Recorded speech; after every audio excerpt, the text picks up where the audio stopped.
Good morning and welcome to another episode of A Migrant's Journey. It's been 2 weeks. This is the 11th episode. This is the end of week two, and we have week three and week four again booked out completely. So exciting times ahead, and I hope you enjoyed all the episodes so far.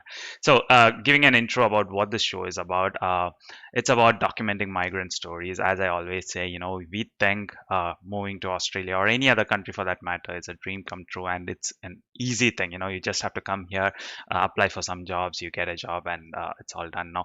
But more often, that's not the reality. There is a lot of struggle that happens in the job search, be it migrant, skilled professionals or international students. So here I am sharing different stories, different types of stories. People have got waited a long time, people have waited a short time, so that you get a feel of what actually happens here and you're more prepared for this. So we have had 10 episodes already. If you would like to watch them, I'm hearing some stories that people are binging on it, which is a good win for me. Thanks for that. So thanks for all your support. It's been the support has been great. Again, if you want to watch all those episodes, please subscribe to my YouTube channel, and you can follow it as a playlist. We have 10 episodes so far, and you'll get notified about any new episodes as well. And again, if you're watching this live or if you're watching a replay of this, please make some noise. Say hi, hello, good morning in the comments so that more people see it. As I always say, the more noise you make, the more people this video reaches to, and it can be more helpful to people. And if you have any questions at all, we might not be able to pick up the questions during this live session, but we'll definitely come back and reply to your questions. So let's begin today's episode. Today I have Rana with me. He is a QA or test automation specialist, rather QA or whatever. I mean, it's named differently. So let me go directly to Rana. Good morning, Rana. Good morning, Vinesh. How are you today? Good, good. How are you? I'm good. So let's go straight into the questions, and it begins with who are you and what do you do? I'm a test automation specialist. Hmm. Right now, yeah, I work for a company. Yeah, it's been close to 2 years journey in Melbourne. Yeah, Okay. so far loving it. Yeah. So I think we've known for a long time. I think we Yeah. kept in touch right from when you were in India, I think. Yeah, and we had a No, catch up. we actually met. Yeah, as soon as I landed Yeah, here. yeah. As soon as Right. you landed here, we had a coffee catch up, and then you were kind of a regular in all my meetups. So that's our history. I'm just sharing that. So Yeah. let's go to the beginning. I know you did a lot of research before you arrived in Australia. So what were your preparations before coming to Australia, and what vibe did you get, or what understanding did you have about job search? Well, the preparations are both personal and private level, I would Hmm. say. So, personal being on what to do, where to stay, and other stuff. Hmm. It's especially when you're migrating to a new country as such. Hmm. So, you have that lot of stuff, that emotional toll that you take, Yeah, and living out of your comfort zone. That's the biggest thing. absolutely. Yeah, and professionally, before moving here, I know Seek. I was not. I think I had a LinkedIn, not a great one, but still I had one constructed, but not many connections, maybe less than 100, Yep, somewhere around 60, 70 yep. that time. Only I think after coming here, I was talking to friends, so I came to know that okay, LinkedIn really works. Yep. So at least we need to have better LinkedIn because people when they like your profile, Hmm. at least on resume, they'll search for you. Yeah, You need to have a good looking LinkedIn, so at least absolutely. to know who you are professionally. Yeah, absolutely. And yeah, it's not like that as easy as that happens in India, Yeah, which we'll be covering yeah, yeah. So afterwards. now that you did your homework and mostly researching on Seek and getting in touch with friends, how was your experience, especially the first few months? What was your experience? Uh, Not just job search, new country, new culture, everything is new. So Yeah. what experience did you have when you touched down over here? Well, the initial days are pretty much even. I don't know I had to ask even how to do that self checkout. Yeah. Uh, don't know how to do that Yeah, tap on a bus. absolutely. Yeah, And that's all. and that mic is always confusing. I know. Do you have to Yeah, tap in? Do you have to tap out? That's always confusing. Yeah, that's with all new learnings yeah. in the initial days, and doing that self checkout. You go yourself, and yeah, I had to always rely on people to or Mm, ask store staff to get that done. At least it makes your process easier if you have a friend already. mm, But yeah, it's altogether new experience. yeah. And one experience I could recollect is when I started attending meetups. Mm, So the first ever meetup I attended, so it already started, and I was going. I didn't mind. I didn't notice that I was. It's already started, and I started just going through the screen. mm. Oh. Only after a couple of meetups, then I saw that okay, if you're late, you should not disturb the screen, but should go from backwards. Okay, that's nice. I mean, I think there's a lot of learnings when you attend meetups the Yeah, first time. You're never used to it, so there's a yeah. lot of stuff happening in there. Now, job search scene. What was your initial impressions over here? How did it start? I mean, what experience did you have to start with? Well, I was really confident, maybe call it confident or overconfident, Yeah. because of the previous experiences while back in home country. Mm-hmm. So I was pretty much confident that I could really make it. Mm, So I was thinking that as soon as I start applying, I'll get some callbacks. So I yep. think the first, that's how it used to happen back home, but Yep. really it's not the case here, which I could recollect. Like, yeah, first 1 month, I typically received only one call from a recruiter saying that, okay, we received your profile. If there is something, we'll get back to you. Okay. That's all. Yeah. No other call. Where in certain exceptional, it's not an exceptional scenario, it's more common scenario where you see a role, you know that, okay, you might be a perfect match Mm, because everything that's there listed, it just suits your profile. You will mm, think that, okay, I can just make it to the interview. yep. And probably, perhaps it's not. So Yeah. that's the reality. Yeah. But it's all about how you take it. Yeah. So just I think I was watching one of the videos where one point was highlighted. Just we are not prepared for the worst, Yeah. but yeah, if someone is really starting in this market as new, we should be prepared for the worst as well. Absolutely. Yeah. So we shouldn't be expecting best case scenarios all the time, Yeah. Absolutely. and we should have that mental preparation as well. Yeah. So I think the way you started, you went for numbers as most people went. You had to apply Yeah, for like hundreds of applications a week. You had a target and stuff. And I remember the first time we met over coffee, you were yeah. quite frustrated with that, and you just wanted to break out. So what were your thoughts? I mean, did something work when you went for the numbers game, and what happened next? Did you shift your strategy over there?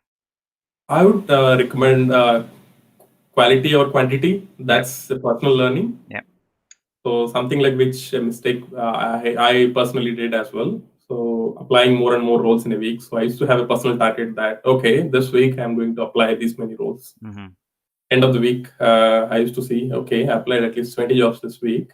So how many callbacks I received Mm-hmm. after having a track of that, Yeah. and I see that okay, if I make that way more and more applications, there's no point if you're not getting at least 10% of callback. Absolutely. That's something I feel quantity is not a big number. Mm-hmm. And the initial mistake which was done is, yeah, one applying the same strategy of cover letter, especially for different roles, Mm-hmm. it don't really work. Yeah. So something like they say, like one dress can't fit all. Mm-hmm. Yeah, absolutely. Yeah, the one cover letter can't work for all companies. So Yeah. you need to customize it as per the job role, the company, yeah, what type of environment and what the candidate they're looking for. Yeah.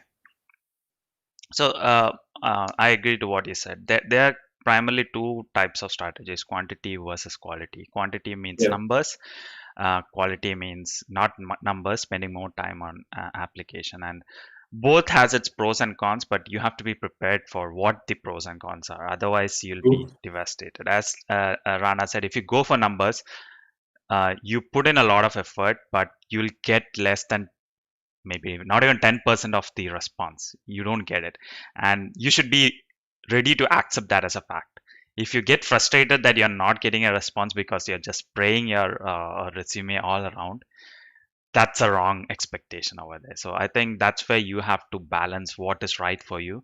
Personally, I think quantity is good when you just arrive first 2 weeks or first 3 weeks, but then it's done. You'll be done. You'll be frustrated, and your self-esteem, self-doubting, everything kicks in, and it becomes messy right thereafter.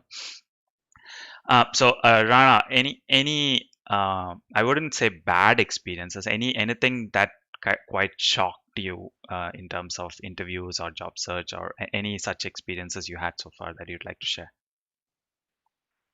Well, this might be a repetitive point to one of the points that I've watched in previous videos, That's but all right. I thought It to just highlight reinforces this the one, fact. Yeah. especially because this is strategy from the previous experiences back home.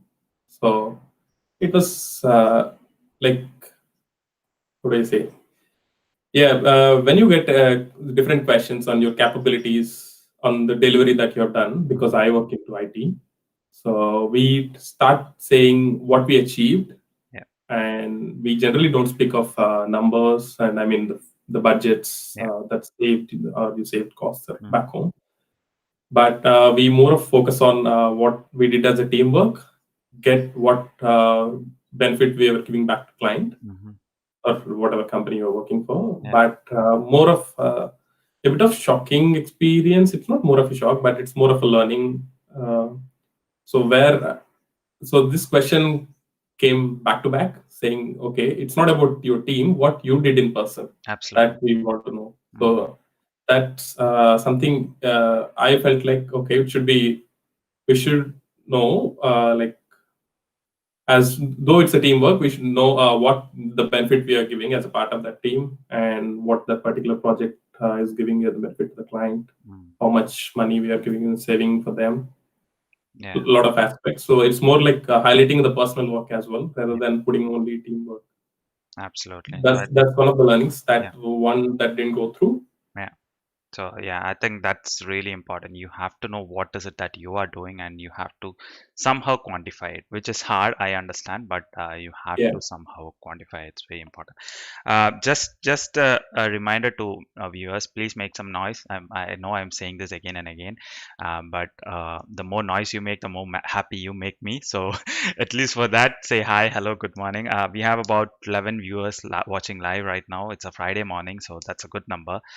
But if you leave a comment, it will appear on more feeds and more people will see this.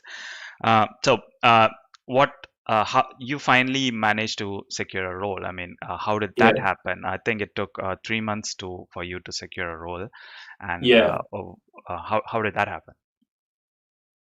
So well, it was through LinkedIn. The recruiter approached me through LinkedIn. Hmm. So yeah, I gave that interview. It was like 3 months after almost close to 3 months after I landed here. Okay. Process was smooth. Yep. Yeah, it was for a contract role. It was yeah, I loved the role. Yeah. Yeah. So Yeah, but making that first role is something exciting, yeah. especially Absolutely. when you go through that bit of stress, and yeah, you still make it. Yeah. So making that first role is really worth. I know people who did their first role should be able to connect to that. Absolutely. So what is your view on contract jobs? I mean, this is something that people, especially migrants, quite don't understand. What is the concept of contract job? So, what are your thoughts or what are your views on this? Well, at a personal level, I worked on both roles, contract and permanent. Mhm. So, in a general note, I can say that it's up to the candidate on what they're going to pick. Both has pros and cons. So, what they want from it is something. It's really that matters. So, as I would say, like something to kickstart. So better if someone is really getting fresh into the market, so be open to whatever. It's not that you're selling yourself really low, but Mhm. be open to both contracting or permanent, unless your mindset is just saying the other way. Yeah. But contracting, I don't think it's not a bad thing to do. A lot of Australians do that. Mm-hmm. Even my first contract role, when I was talking to my manager on my end of my contract, yeah, she was saying the same thing that she did contracting for 7 years. Yeah. So it's up to the candidate who what they want from it. So it's not that don't be just with the view that you got back home you're working on some permanent role, Mm. so which you assure that okay, you join somewhere, you work for at least 3, 5, 6, whatever years. So here I want a permanent stable role as such. Yeah. So it may or may not happen. Yeah. And contracting on the other end, you have that less notice period, but just you need to be open to what's happening in the market. Mm. So if you have the disadvantage, like contract can be ended at any time. It's but on the other end, permanent role, it's there's no case that it's the ongoing job as such. Yeah. Yeah. Absolutely. So just be an open mind and contracting, it pays you good. That I can say Mm. compared to permanent roles. Yeah. So Yeah. it's all up to you. But eventually, in contracting, you don't have any leaves. So it's all about pros and cons. You Yeah. how you balance, how you want your career trajectory. Absolutely. But the common question is, what about the next job when the contract ends? Is it any different compared to the first one? And you have already secured your second role after, which is a permanent role, I think, after a contract Yeah. job, right? So, how did that job search go? Was it the same? Was it equally hard? Was it easier? Was it different? Yeah, a lot of questions to you. That might be a bit trickier to answer Yeah. because I came to know about my end of contract only in the last week, Oh, yeah. Okay. on the last week of my contract. Before that, it was extending, as I thought that, okay, this time it's going to extend as well, Mm-hmm. which maybe I took it for granted. Mm. But from my learning, what I would say is keep an eye open if you're doing contracting. Mm. Uh, you may not know Yeah. if, what's something like these are really tough times what we Mm. are going through right now. I know a lot of people would have experience, but at the right, at not a bad, really bad times as this. Yep. So even if you're contracting, you never know when it's going to end. If it is fixed term, you know that okay, this date it's going to end for sure. So Mm. you need to start looking. Mm. And if it is like you join for a short term contract, like 3, 6, 9 months, whatever, probably could be in a 6 months is what common term that we see here. Yep. So just keep an eye open on how the market is going, Mm-hmm. and is are you falling short of any skills that the current roles are expecting from you? Mm. And regarding the approach, just some things which, yeah, as I was saying, upskilling is something that we need to keep doing, especially when we are contracting. So nowadays, it's common thing. Even whatever you do, unless we upskill ourselves, so it could be a bit harder. Mm. But if you're doing contracting, keeping an eye open offside is something that's really required because you never know. You have that unpredictability, but you enjoy that, I would say. Yeah. And unpredictability is there, but it's all about that balancing the pros and cons. So Mm-hmm. what we want is something. And regarding the calls after completing first role and on the lookout for second role, Mm-hmm. I can compare to one of the strategies that I've heard about one of the meetups, the champagne strategy. Yeah. Okay. Something like you get all the interview calls at once, Yeah. or you don't get it all. Yeah. So it's about it's about time and the way strategy that you make of. So it's not that you're low skilled or something as such, Mhm. but don't get your confidence levels low. Yeah. So that's something the point of self motivation comes on. Mhm. So which is really a lot of motivation is required, Yeah. I would say, when doing job search. And I think you keep repeating this in your meetups that job search itself is a job. Yeah. Absolutely. So you should do that 9 to 5 or nine to Yeah. six, Yeah. whatever. And from a personal experience, what I would say is when you do this job search, I know it's takes a lot of mental toll on you, Mm. but at the same time, you need to uh, care about your health and fitness as well. Absolutely. Yeah. Yeah. So this when you fall ill or catch a flu for weeks, Mm. yeah, that's something like you can't do anything. Yeah. So end of the day, ensure that when you're doing your job search, you do your stuff to stay yourself healthy and fit. Absolutely. And I would say self motivation part. This how you self motivate yourself is quite few of my especially with Mhm, international student friends who keep asking. mhm, I know this could be. I was personally, if you have asked this question 1 year back, I may not be saying yes, mm, but I think I'm still trying to change myself. Reading books, absolutely. which a lot of Australians do. Mm, It may look a bit weird because we are losing that habit of reading books, yeah. but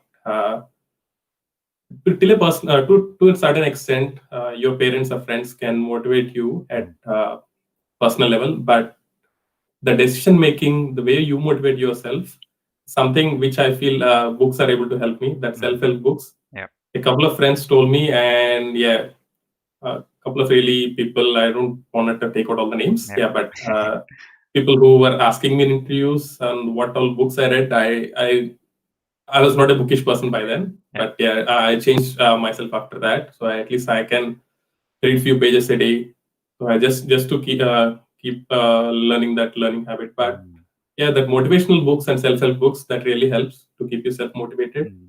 So when Thank. you do that 9 to 6 job search strategy, make some time for you for keeping your fitness on, and as well as keep reading something to self motivate. Absolutely. Thanks for sharing that, Rana. As you said, keeping yourself motivated is very, very important. Yeah, Just a quick question. How long did you take to get your second job? it's close to 5 months. 5 months. So Yeah, it's not like just because you got your first job, the local experience no, factor went off and you magically got your second job. I just no, want to put that expectation out there. You will have uh, excuses at any point of time. It could be absolutely anything. not. Yeah. I don't differ with the last statement either. Yeah. So I had that point as well that okay, people always talk about local experience. I may get through my second job very easily, or Mm, I may be getting interview calls quickly, but which was not a truth. mm, Which that's a self learning as well. mhm. So it's more about don't be assured that if you're already done one or two roles, Yeah. it may give some edge when you have competent profiles. You make it till that level. Yeah. But if I would say if you're not advanced in tech, or if you're not meeting the technical skills that they're expecting, whatever the employer is expecting, Mm, but you still just weigh on the point that your local experience will drive through, mhm. that may not be really a scenario, I would say. Yeah. So Yeah. it's yeah, just keep an eye out, and it's not only about having a local experience, but it's more about the skills that they're expecting as well. So Absolutely. just ensure that we that both of them are balanced. Absolutely. So, coming back to the experience that we had in my meetups, for example, I think Yeah, you were there in the very first one. You were true. the one who pulled Chid into my group, and we had a lot Yeah, of fun around that. And you've been a part of, you've kind of seen the evolution of the meetup and how it is today. So, yeah. what are your thoughts on the environment it creates, the experience it gives to everyone, and how does it change the way people job search as an individual? Well, meetups are really good learning. I can recollect. I think, yeah, we started on our from your first meetup. Mm, Before that, I've started attending not only testing meetups, because testing meetups it's mostly one in a month that used to happen back then. mm, But the other meetups, something like related to technology, attending any AWS meetup or any project management meetup, something like that. Or I've attended some informal meetups as well, yeah, I know that like story. exploring Melbourne. Yeah.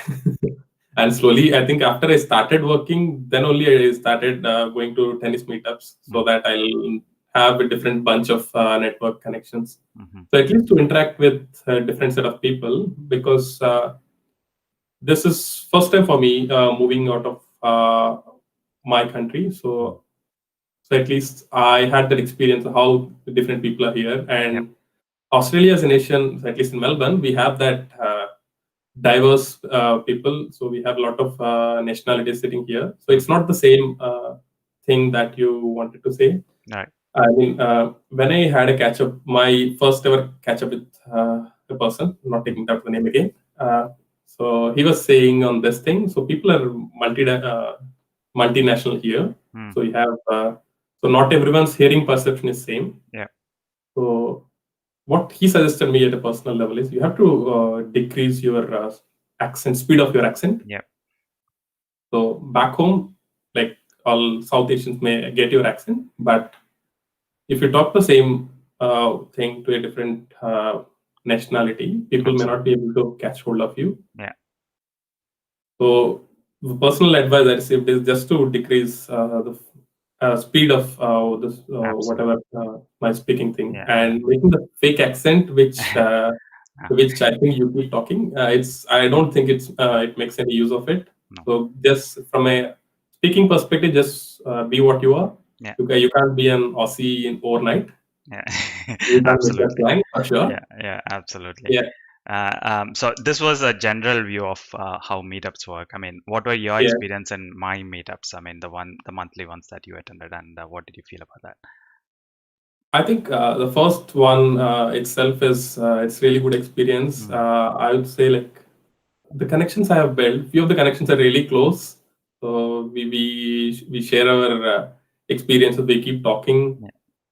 and from the time they evolved, I was able to meet a lot of recruiters, Mm. and may not be only people who work in testing space, but at least when some friends ask for any help or something, I can at least point out that okay, he's the person or she's the person Yeah. you can reach out to, works in the relevant area. Yeah. So at least from your meetup perspective and career coaches as well, they're Mm. really soft. I Yeah. just love their attitude. Yeah. Whoever attends these meetups, Nashad and yeah, one more.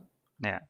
I just love their attitude Yeah. and recruiters and connections. Making new connections is something which helped me Mm. because when I landed here, I literally have no connections. Mm. At least today, I can say that okay, I have people who I know in IT circle. It's not that you get your job through meetups or your meetup as such, Yeah. but it's more about making a good network, having more connections. Mm. So yeah, as I always say, it's just a start, and what follows is up to you. You decide how you unravel your journey after that. So thank you so much for sharing your story, Rana. I mean, a lot of golden insights in there. Yeah, So it was really useful. And just as a reminder, if you're watching this live or if you're watching this before July 9th, my next meetup is coming on July 9th. If you'd like to know more about it, please send me a message and I'll send the details across. So excellent Friday morning. We heard a lot of stories from Rana. I mean, like Rana mentioned, a lot of friends have been forged from the first ever meetup. Rana is one of them. You already watched the video with Varsha, and we are coming up with someone who was the hero of that meetup because oh, she secured a job that day. That's by next the week. yeah, That's coming next week. So a lot of lot of good friends were forged during that day, and unfortunately, Chid went back to India, and I'm not sure I can do an interview at 8:30 a.m. It's probably too early for him, but yeah. I'd like to bring him on board one day as well. But otherwise, thank you so much for your time, Rana, and would if people want to get in touch with you with any questions, LinkedIn is the best place. Yeah, it's the best place. Just drop me a connection Yep. because if we never met, just drop a message why Yeah. you want to connect with me. That's all I expect. Yeah, and while messaging, send a note saying, "Hey, you watched this show, and I would like to connect you." Don't send a blank connection request. Blank connection because I never know who the other one Yeah, is. absolutely. It's So again, thank you so much for your time. Remember, my pleasure. if you can subscribe my YouTube channel, you can watch all the past episodes and you'll get notified about the future episodes as well. If not, please leave a comment so that whoever in your network, either on YouTube or LinkedIn, doesn't matter. Any sort of engagement makes me happy and makes the LinkedIn and YouTube algorithm happy as well. So more people will see it. So. please do that. We'll come up with another exciting five stories next week. I can't wait for it. So um, week two ends here. Again, if you have any feedback at all for us, or if you'd like to share your story on screen, please reach out to me. On LinkedIn would be the best place, and I'll see you again next week. So have a great weekend, and thank you, Rana, so much for your time today. My pleasure. Yeah. Thanks, Manish.